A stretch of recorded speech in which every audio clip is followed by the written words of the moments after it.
Hello, everyone, and welcome. I'm Russ LeBlanc, your personal NEC consultant and code expert. In this video, I'm going to be explaining exactly how to comply with the requirements in 250.122b for sizing the equipment grounding conductor when we've increased the size of our circuit conductors. I'm going to tell you exactly how to comply with that requirement.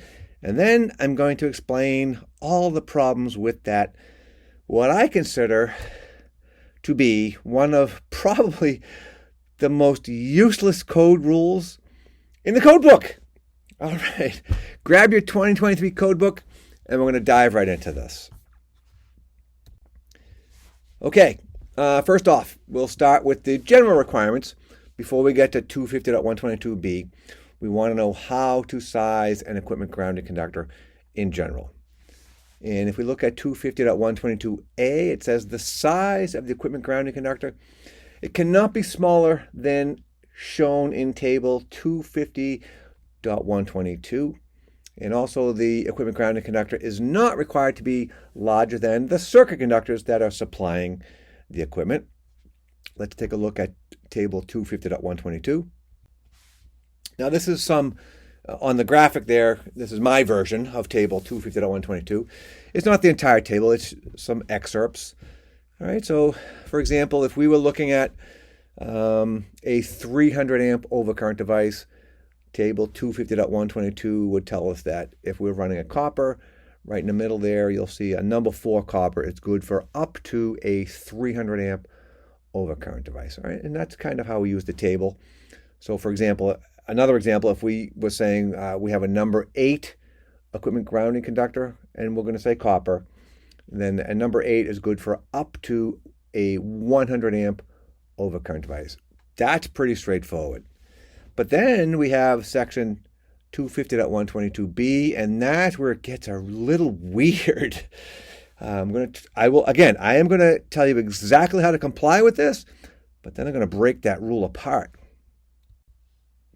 All right, here's what 250.122b says.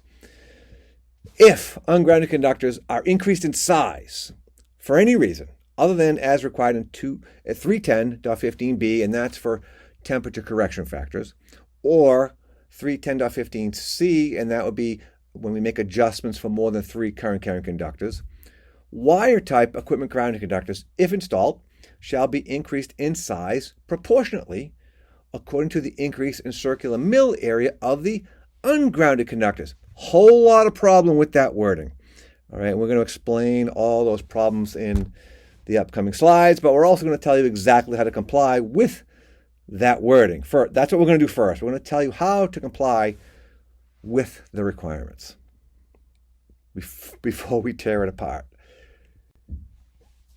All right, so here's an example. I have a 40 amp circuit, and originally we could install that using 8 gauge, 60 degree C conductors along with a 10 gauge equipment grounding conductor. No problem. That'd be code compliant all day, every day. And to prove that, we would want to look at 310.16 for the circuit conductors. All right, so I'm going to show you that table. All right, and again, this is my version of table 310.16. And if you look there, you'll see in the 60 degree column, a number 8 gauge is perfectly fine for a 40 amp circuit. The wire is rated 40 amps. No problem to have that on a 40 amp circuit. And then we would also want to look at table 250.122 for the size of the equipment grounding conductor. And again, it's a 40 amp circuit we're looking for. So if I take a look at 250.122, we will see a number 10 is good for up to a 60 amp overcurrent device. Number 12 is only good for a 20 amp, so that's not going to work, right? We have to go bigger. We have to use the number 10, and that's fine on a 40 amp circuit. It could be used all the way up to a 60 amp circuit. Let's go back to the example. All right, here's the example again. It's a 40 amp circuit, originally designed with 8 gauge, 60 degree C copper circuit conductors and 10 gauge equipment ground. Perfectly fine all day, every day. But in this case, we are going to increase those circuit conductors because we have voltage drop. So instead of running a number 8, which we could run, we're going to run a bigger wire. We're going to run 6 gauge to try to reduce that voltage drop. Okay, we can do that. We can increase the wire size.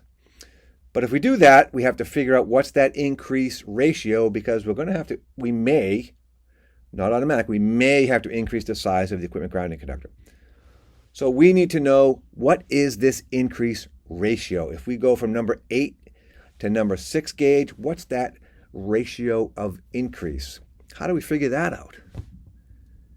Well, to figure that out, we need to look at the conductor properties in Chapter 9, Table 8, which will include the circular mill area for these conductors. So we need to take a look at Chapter 9, Table 8 to find the circular mill area of these conductors.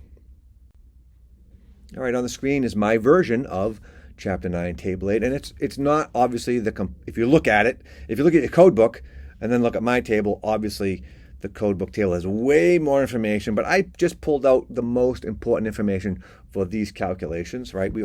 Really all we need to know is the size of the wire and the circular mill area of the wire, right? And so I have a couple of those columns there, and we also have the square millimeter area of the conductors, just to give you some context and some comparison.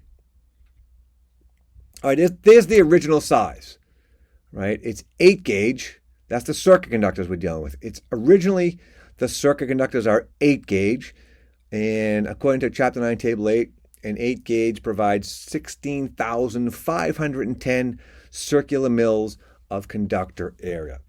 But we are going to install number 6 in an attempt to reduce voltage drop.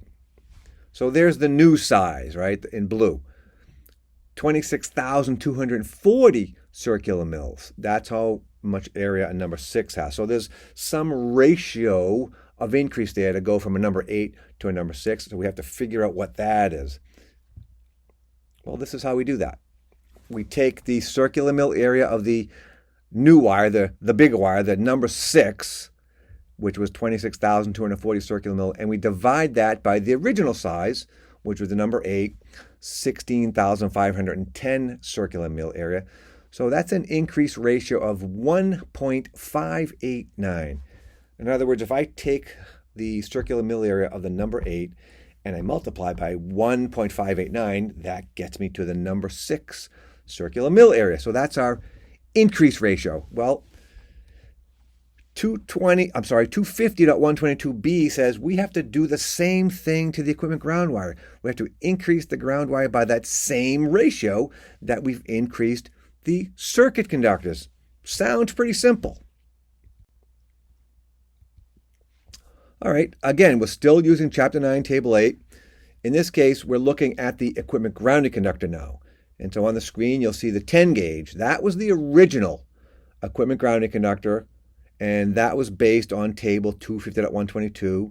But because we've increased our circuit conductors, we may have to increase the equipment grounding conductor by that same increase ratio that we applied to the circuit conductors.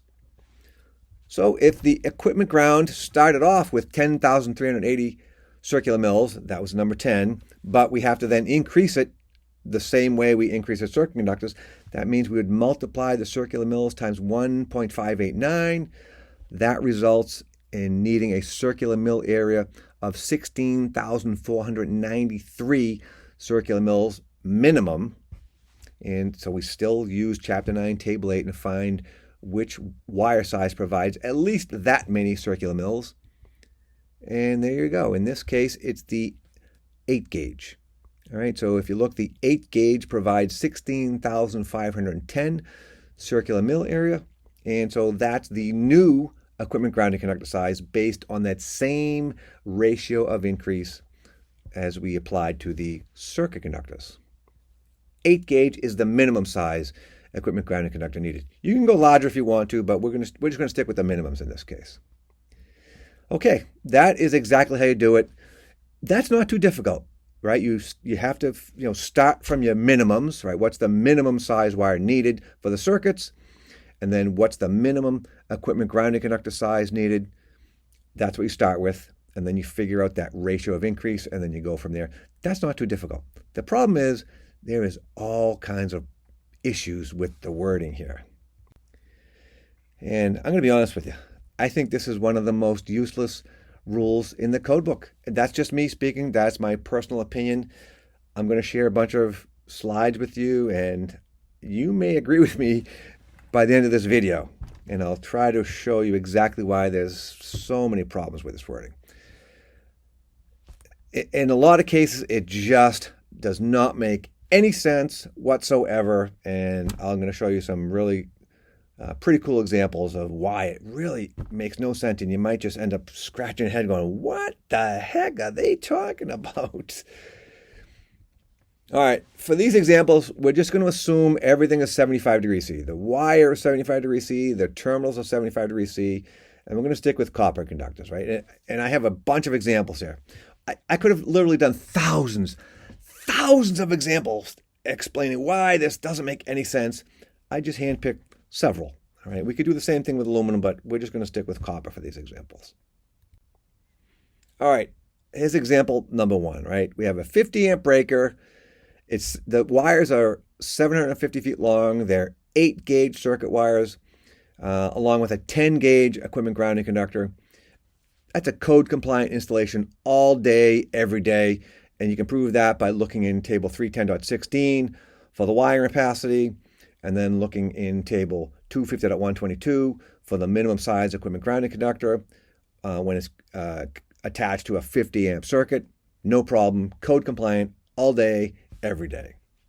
Lots of problems to talk about, though.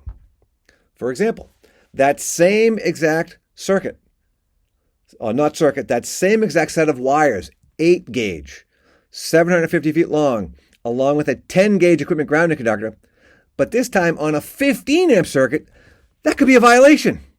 Perfectly fine on a 50 amp circuit, but a code violation on a 15 amp circuit? What? Yeah, so we've in this case, we've increased the wires from originally what could have been a 14 gauge. We have voltage drop, or we have some other design we want to try to deal with. And so we go with a larger size wire. So we've increased from 14 gauge up to 8 gauge, but not touch the equipment ground. That's a violation. It's kind of weird, right? So I have some good graphic visualizations of these circuits. Okay. So in this graphic, you see the fault happening up there with the 8-gauge ungrounded conductor. Perfectly fine all day, every day for 8-gauge circuit conductors to be on a 50 amp circuit with a 10-gauge equipment grounded conductor. No problem, code compliant all day, every day, generally speaking, right? But in this case, we have the same exact circuit conductors. Still 8-gauge, still a 10-gauge equipment grounding conductor, but we could have installed 14-gauge wires for the circuits, but we increased them to 8-gauge. Now it's a violation. What? This doesn't even make sense. So essentially, all the components are exactly the same, except the circuit breaker is smaller, and now somehow this 10-gauge is a violation. Is it dangerous? Is it unsafe? How can it be dangerous or unsafe when it's perfectly fine to be on a 50 amp breaker, but now it's not fine on a 15 amp breaker? Well, that doesn't really make sense, does it? No, it doesn't at all. All right, here's another example. In this case, we have a 100 amp breaker. This time we have 3-gauge circuit conductors and an 8-gauge equipment grounding conductor. Perfectly fine, code compliant all day, every day. Again, you can prove that by looking in the table, 310.16 for the circuit wires and 250.122 for the equipment ground. However, if we have the same 3-gauge circuit wires and 8-gauge equipment grounding conductors now on a 60 amp overcurrent device, that could be a violation if the circuit conductors happen to have been increased from a 6-gauge by design. That doesn't make any sense. Right? So here's a visualization of that. So in this graphic, we have the 3-gauge circuit wires, 8-gauge equipment ground on a 100 amp breaker. No problem, perfectly fine. But somehow, if we put a smaller breaker, a 60 amp breaker, it's a code violation. What? Well, we just saw that 8 gauge is perfectly fine on a 100 amp breaker. How could it be a problem on a 60? Well, that's because we've increased the circuit conductors, but we haven't increased the equipment ground. It's not dangerous. It makes no sense if you think about it, right? It doesn't make sense to me. I'll tell you that much. Okay, here's another example. In this case, we have a 125 amp circuit with 1 gauge circuit conductors and a 6 gauge equipment grounding conductor. Code compliant all day, every day. But that same set of 1 gauge circuit conductors with a 6 gauge equipment grounding conductor, that could be a violation if it was on a 110 amp circuit. It's weird, right? It's a violation on a smaller breaker. Doesn't make sense. All right, so here we go. We have, in this case, a 125 amp overcurrent device with the 1 gauge circuit conductors and the 6 gauge equipment grounding conductor. No problem. But that same size circuit wires and the same size equipment grounding conductors on a 110 amp breaker, that's a violation. If we've increased those circuit conductors from a 2 gauge to a 1 gauge, that makes no sense because essentially it's the same exact impedance in both cases, right? The previous slide, we had the same exact set of circuit conductors and equipment grounding conductors. The impedance of the circuit and any fault circuit is exactly the same. But in this case, it's a violation on a smaller breaker. That makes no sense. Crazy, crazy, crazy. I told you. This rule is, in my interpretation, one of the most useless rules going. Let's keep tearing it apart. So let's just try to make sense of it all, right? According to table 250.122, a 6 gauge equipment ground, perfectly fine on a 200 amp circuit. Perfectly fine. No problem. How could it be a violation on a smaller breaker? Makes no sense. Are you having a difficult time reconciling this in your brain? I am. It's like, how do you even explain this? How do you make sense of this to a new apprentice, a new electrician? It doesn't make any sense. I've been in the trade for like 40-something years. It makes no sense to me at all. There's no way I can even explain it away to make it make sense. I will say this. When this rule first came into the code, my first thought was like, oh, that kind of makes sense. If there's voltage drop on the circuit conductors, there would be voltage drop on the equipment grounds. But then I started thinking about it and doing some math. I'm like, wait a minute. This makes no sense. No sense at all. All right, let's review, right, some of the things we talked about. So, according to table 250.122, a 6 gauge equipment grounding conductor, and we're sticking with copper, perfectly fine for a 200 amp circuit, but could be a violation on a 175, a 150, a 125, or a 110 amp circuit. That is bizarre to me. And to make it even more bizarre, it's not always going to be a violation on a 175 amp circuit or a 150 or a 125 or a 110, only sometimes. Oh, man. Yeah, question mark, question mark, question mark. Whew. Trying to make sense of it all. All right, let's take a look at this. Perfectly fine. If we looked up the ampacity of a 3/0, perfectly fine on a 200 amp breaker. And if you looked at the 6 gauge in table 250.122, perfectly fine on a 200 amp circuit. No problem. But in this case, we have the same size circuit wires, same size equipment ground on a lower rated breaker. Now it's a violation because we've increased the circuit wires, but the equipment ground stayed the same size. That makes no sense. Makes zero sense. How can it be a safety concern in this example, but not a safety concern in the previous one, which was a bigger breaker? Makes no sense to me. But here, a 6 gauge on a 175 amp breaker with 2/0 wires, this is perfectly fine. So in this case, a 6 gauge on a 175 amp breaker, no problem. Oh man, I can only laugh. I can only laugh All right, here we have yet another crazy situation, a 3/0, a set of 3/0 circuit conductors, which happen to have been increased from a 1/0. These are on a 150 amp breaker, still a 6 gauge violation all day, every day, even though a 6 gauge is perfectly fine for a 200 amp circuit. Well, we have increased the circuit wires here. Now it's a violation. That makes no sense. On a 150 amp breaker, violation. But here, we have a 150 amp breaker, also with a 6 gauge equipment ground. Now it's perfectly fine because we have 1/0s, which were just sized for the load, and we haven't increased circuit wires for voltage drop or anything like that. Oh my gosh, how do you make sense of any of this? It makes zero sense to me. Let's like really push the limits here, right? This is how bizarre this rule is, really. That's me. See that graphic right there? That's me at 2 o'clock in the morning thinking of ways to make sense of this. That's my actual face right there. An 800 amp equipment grounding conductor, perfectly fine for a 6,000 amp breaker. But don't you dare put that on a 15 amp circuit because that would be a violation. Head exploding. Crazy. It makes no sense. Whew. And then there's a lot more to talk about. There's a lot of other stuff that we still got to talk about. It's crazy enough already, but we're going to make it even crazier. If it's not weird enough already, we're going to make it even weirder. All right, let's think about this situation.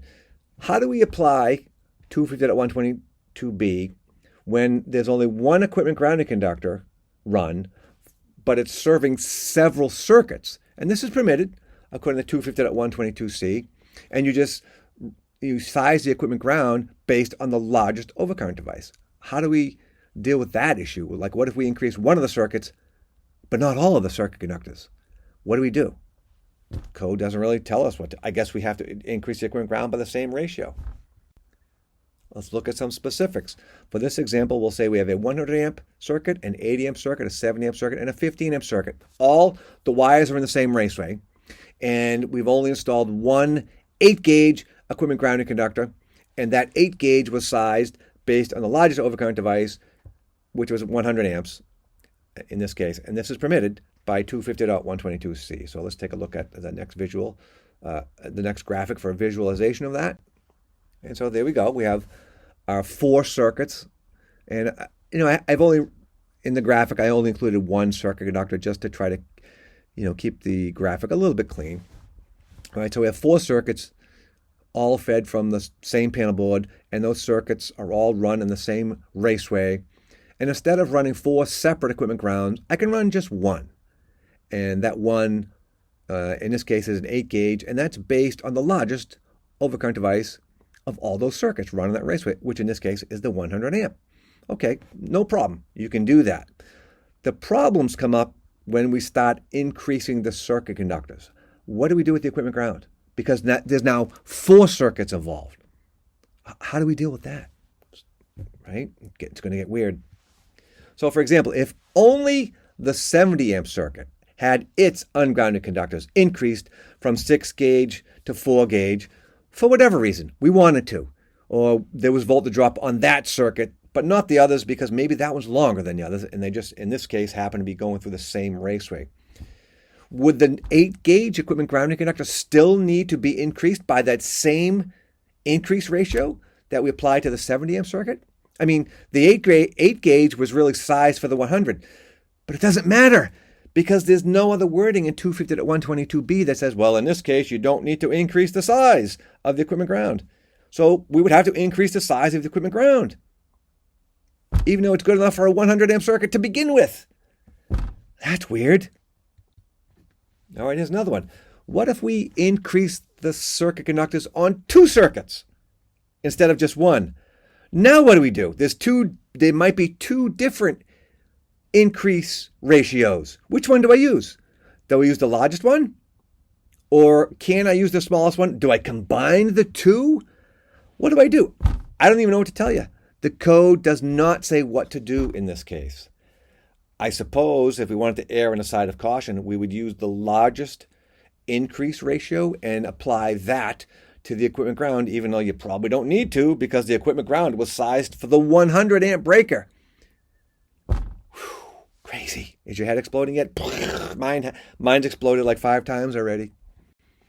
All right, and what if we only increase the circuit conductors on the 15 amp circuit, right? The smallest circuit in there, but we increase the circuit conductors because that circuit has voltage drop. Do we still need to increase the size of the 8 gauge equipment ground, which was based on the 100 amp overcurrent device? Well, literally, yes. There is nothing that says you don't have to increase it in this case. Well, that really doesn't make any sense at all. So I think some language needs to be added to address all these situations. Let's talk about cables, right? We can, at least here, when it's in a raceway, we could pull in a different size equipment ground if we needed to, right? And if there was room in the raceway, we could certainly do that. Cables pose their own set of problems because cables are made in standard sizes, and you can't just pull out the equipment ground and pull in another one. So let's talk about cables now, right? And pick your cable. It could be SER cable, MC cable, NM cable. Doesn't matter. You don't get to pull out the equipment ground and pull a new one in. They are made in standard sizes. So you buy the cable as it comes with whatever size equipment ground is in that cable. And you got to deal with it. You can't pull it out. You might be able to buy a different cable. We're going to talk about that though. So for example, in this graphic, I'm showing you some standard size MC cables. And I got this data right from different manufacturers' websites, right? They listed all their MC cables and the circuit size wires and equipment grounds. And so I compiled that data, and as some examples, right, this is the table that I have there. And if you notice, several of the circuits or several of the cables have the same size equipment grounding conductor. In this case, it's 8 gauge, but several different size circuit wires, right? So you could have a black, red, white with a number 6 insulated wire, right? 6 gauge black, 6 gauge red, 6 gauge white, along with an 8 gauge green equipment grounding conductor. No problem. We could order that cable for the circuit we needed. But if we had voltage drop, for example, and we said, well, let's order a bigger cable. Instead of going with the number 6, let's order the number 4 because we have voltage drop. Well, look what happens. If we order the number 4, the equipment ground has not changed size. Ruh-roh. How does that comply with 250.122b? So then our heads would think, well, maybe if I order an even larger cable, I can fix the problem. So instead of a number 4, we order a 2 gauge MC, and that's highlighted in green. Look what happens. It's even worse now because now we have a bigger ratio of increase for the circuit conductors, but the equipment ground has stayed the same. This is how cables are made. So, man, so using cables might be impossible to comply with 250.122b unless we order custom-made cables. I suppose you could call the cable manufacturer and say, hey, I need an MC cable made with an equipment ground bigger than a number 8. And how much is that going to cost you? Ka-ching! Lots of money, right? Way more expensive than ordering just standard size cables. Well, that doesn't seem right. Should you have to order special cables? No, you shouldn't have to. Let's look at another type of cable. In this case, we're going to look at SER cables. Same problem, right? And again, this is just data compiled from several different manufacturers. So in this case, if you look at the 6 gauge SER is made with a 6 gauge equipment grounding conductor. Well, guess what? So is a 4 gauge. 4 gauge SER cable also has a 6 gauge equipment ground. So if you've upsized from 6 gauge to 4 gauge because you had voltage drop, for example, well, guess what? The equipment ground wire didn't change sizes. That cable will not comply with 250.122b. You would essentially have to order custom-made cables. Head exploding again. Oh no. Oh my gosh. Again, that's me trying to explain this. That might actually be you right now too, trying to make sense of all this. I mean, we can certainly comply with 250.122b. We know how to do it, but do we really need to even worry about it? Because it really doesn't make sense, and I don't see how it could possibly be a safety concern. Honestly, I just can't. Thankfully, there is an exception that maybe will provide some relief. I'm going to lean on this exception every day, all day. I am using this exception 100% of the time. The exception in 250.122b says this, and I'm thinking we can just forget about all that upsizing of equipment grounds. Just forget about it, right? This says equipment grounding conductors shall be permitted to be sized by a qualified person to provide an effective ground fault current path in accordance with 250.4a5 or 250.4b4. Okay, so in my mind, this is what I'm doing. I am looking at table 250.122, and I'm pulling the size of the equipment grounding conductor right out of the table based on the size of the overcurrent device that I've installed. Done deal. That's it. The code making panel says this table's okay. They're smarter than me. They have a combined knowledge greater than me, greater than you. They certainly are qualified people. If they say that's good enough, I'm going to go with it. Also, if a cable manufacturer has made their cable with a certain size equipment grounding conductor, I'm going to go with that. They're going to base that on the size of the circuit that cable is most likely to be connected to. So I'm not ordering special cables. I am just going to look at table 250.122, and that's it. If that table says, a 1 gauge equipment ground is perfectly fine for a 600 amp circuit, then in my mind, I'm thinking a 1 gauge is also perfectly fine for any circuit with a rating less than 600 amps. Otherwise, it just does not make sense to me.